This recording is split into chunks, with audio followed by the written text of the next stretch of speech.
Poland, September 1939. The German foe begins its ruthless march of conquest and sets the stage for World War II. Poland's 34 million inhabitants, crushed, scattered, and enslaved.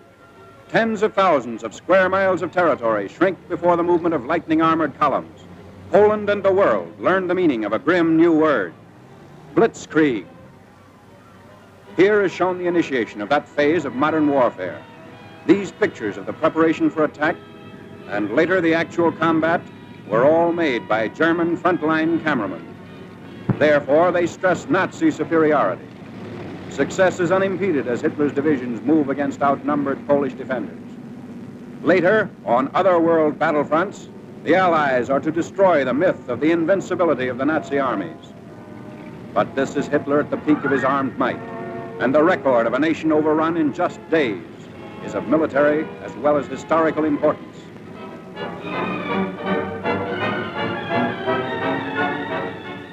The spark is set off in the free city of Danzig. Nazi secret agents had long plotted the revolt against law and order. Germany called it liberation. The world knew that Danzig represented the ignition of the European powder keg, the excuse for Hitler's hordes to begin their destructive campaign of conquest. Here is the historic last stand of Danzig's loyal defenders. They're entrenched in the city's post office and under repeated fire of Nazi-trained militiamen.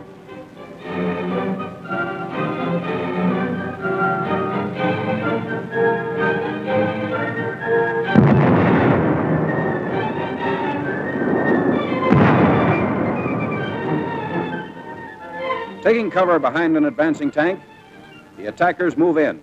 Gasoline is sprayed on the building, and its doom is sealed.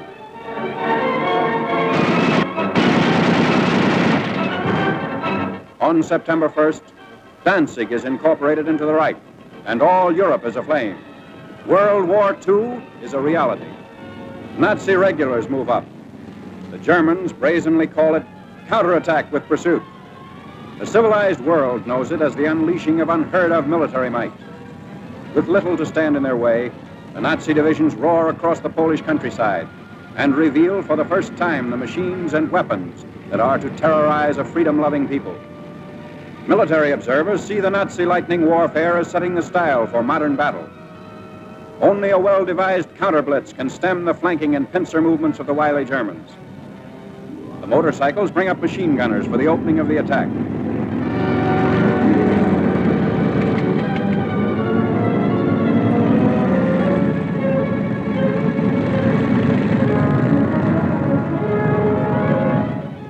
Camouflage is used to best advantage.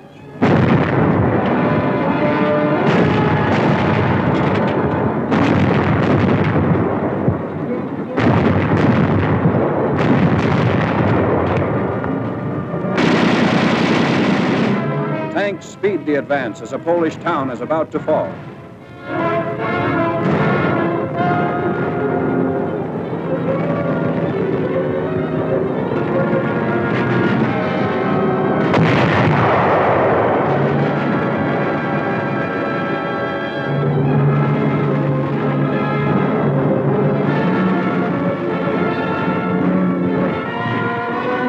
Before the day is out, the Nazis have occupied the town, which is still burning and in complete ruins.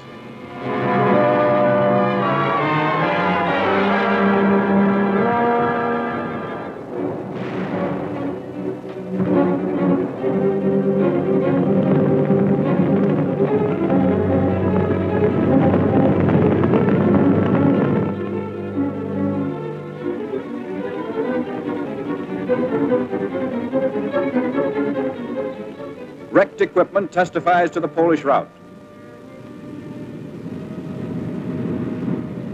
There's no halt in the wrecked town. The military timetable calls for the rushing up of troops for more blitz attacks. The German strategy is to isolate Polish forces as quickly as possible. So the Nazi columns move according to prearranged schedule. 30 to 37 miles per day is the German claim.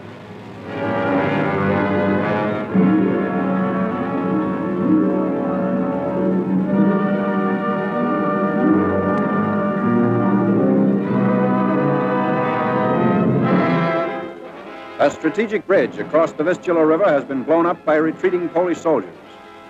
But in their haste, they were unable to ensure its complete destruction. The enemy will be delayed, but temporary repair is not impossible for skilled mechanics to accomplish in fast time.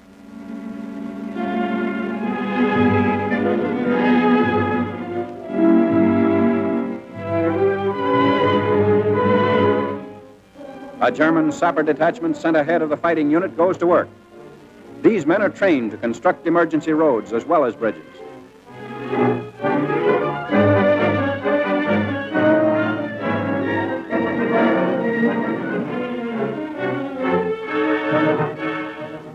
The hastily constructed span is quickly put to use by the advancing Nazis.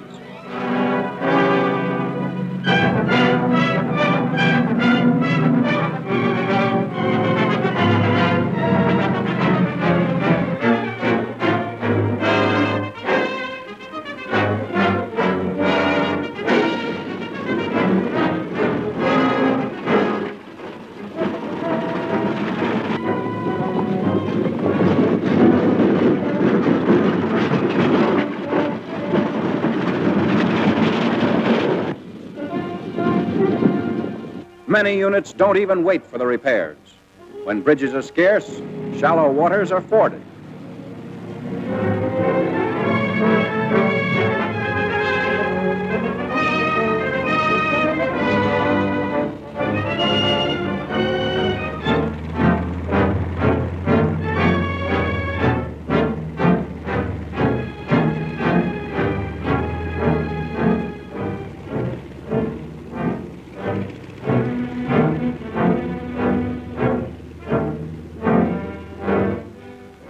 Blitz-minded German generals even defy fatigue.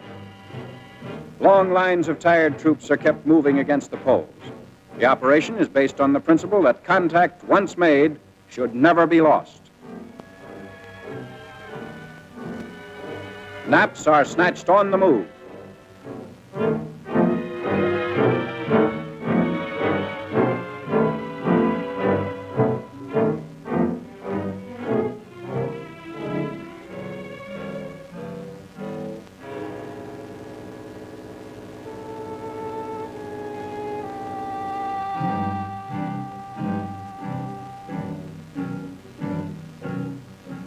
Complete halt comes only during the lull between battle movements.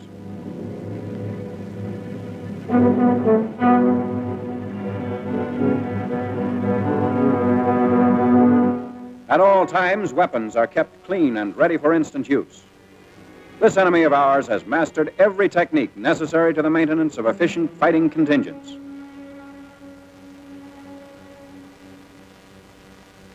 The Polish harbor of Gdynia. For the defense of this vital seaport, the Poles have sunk ships to block the entrance of German warships.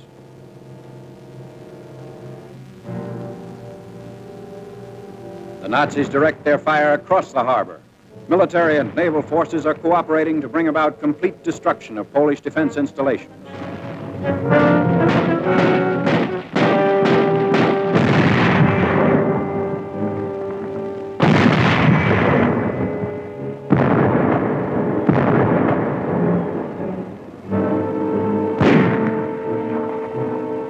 After a thorough bombardment, the outnumbered garrison of Gdynia surrenders.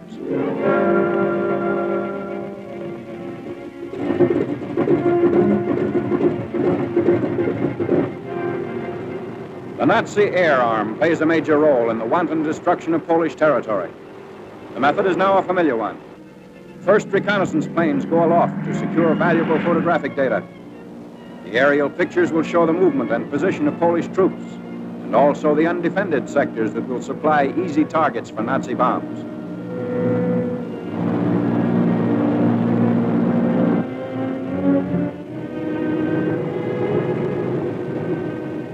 Immediately on landing, the valuable pictures are rushed to the field developing unit. Germans have stated that information thus revealed has formed the base for much of their decisive military operations in Poland. This photograph reveals a truck convoy, closely bunched at a crossroad. If proper distance and interval had been kept between vehicles, they would not be the target shown here.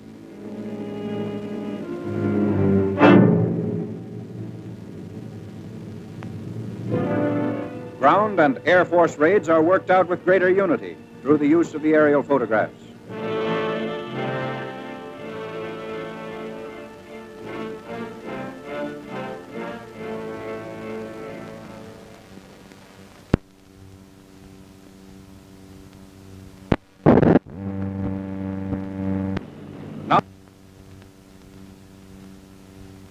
The preparation for attack by German fighter planes and bombers.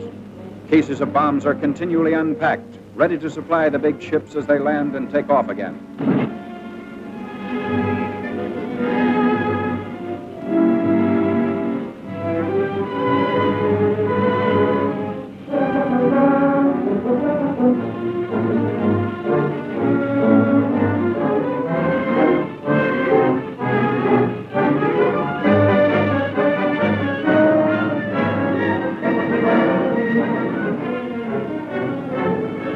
Wave after wave of destructive aircraft leaves the field.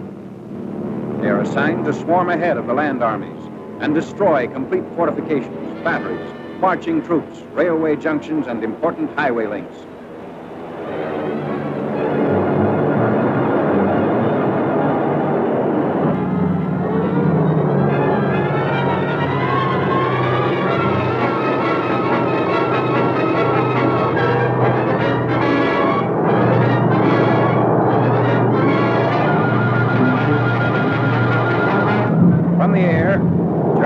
Cutting off all avenues of escape for the Poles, who are now trapped in several pockets.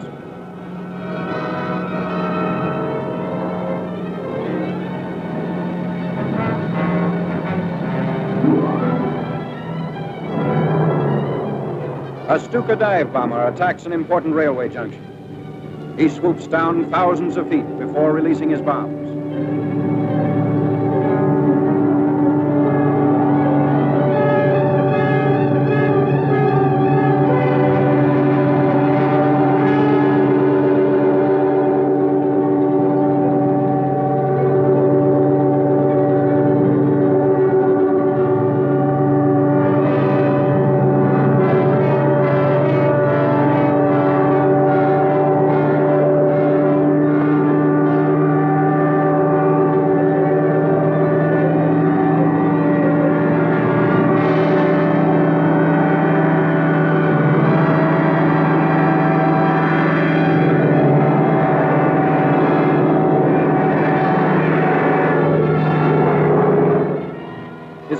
Speed is stopped as he straightens out, barely 600 feet above the target.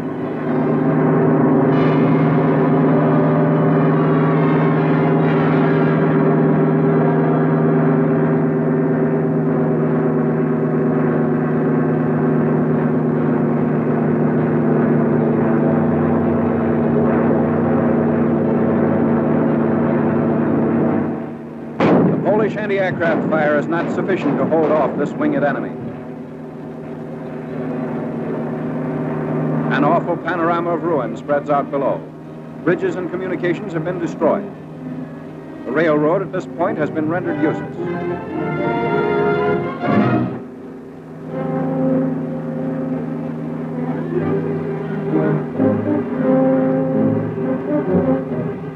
Nazi bombs also knock out the heavy armored cars which the Polish army had hoped would see effective action against the enemy.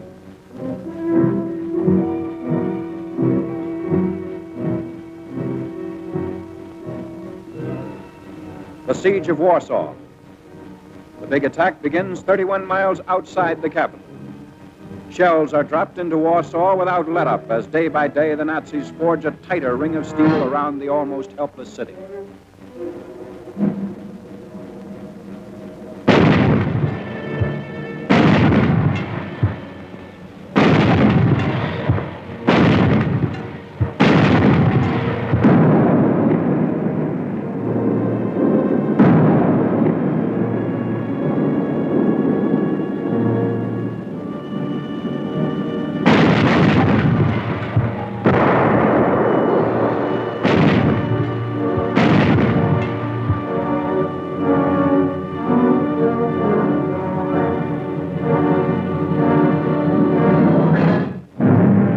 Hundreds of fires in the city send up huge clouds of smoke.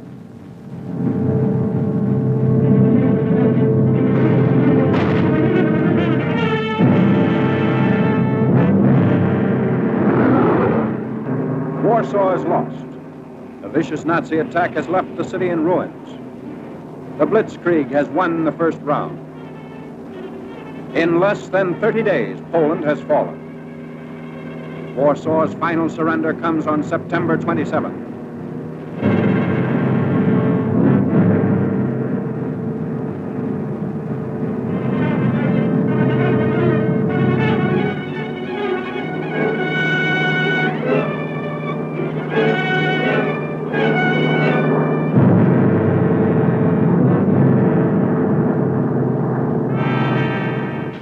Even as the last shot is fired, the first of the conquerors are already within the city's boundaries. Here again, the wreckage testifies to the fury of the Nazi assault.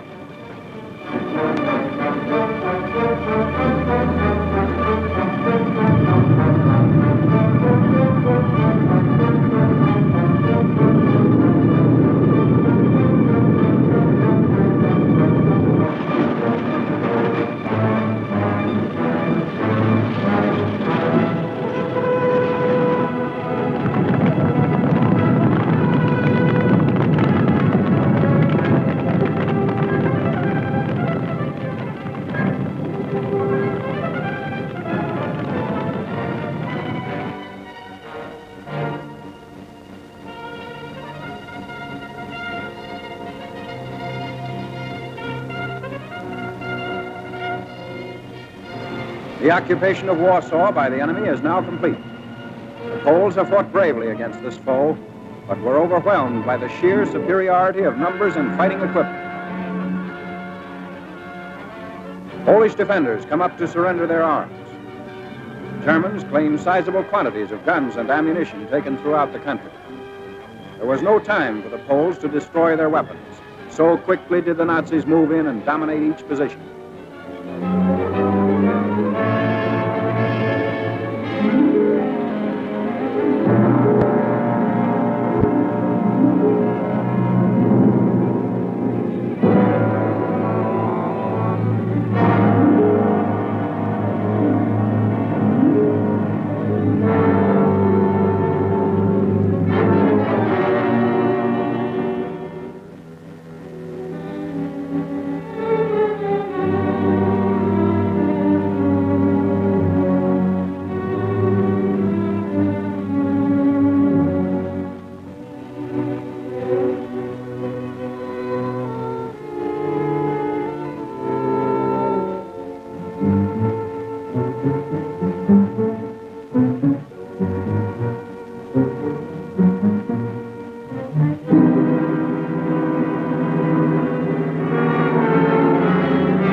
Polish prisoners in long line.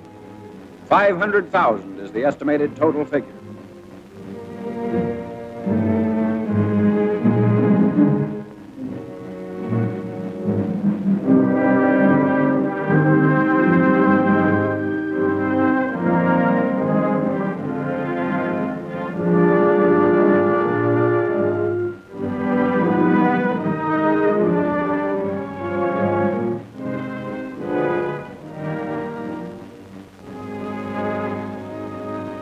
This was the challenge of conquest Hitler hurled at the universe.